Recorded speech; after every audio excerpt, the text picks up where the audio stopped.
just a quick video to show how to tie the waist ties of the hibiscus dress. It's super simple. So you'll just take each of these flaps on the side and just make sure that the fabric right next to it is really smooth around the waist, and just draping that across the front of the body. And then the other side, you're going to do the same thing, making sure that fabric is flat around the waist.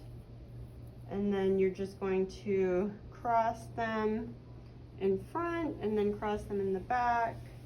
And then you could really wrap these around as many times as you want, depending how long you'd want the tie on the side to be.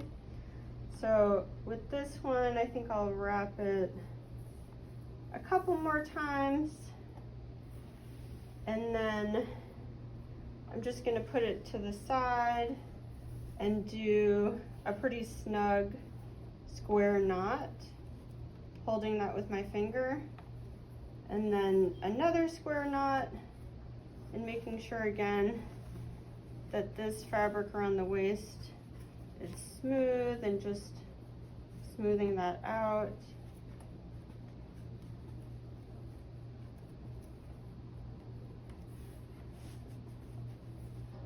And then here, I'm just gonna cover this knot with the upper tie and loop that in the back a little bit.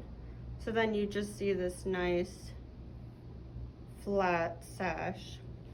So I hope that's helpful.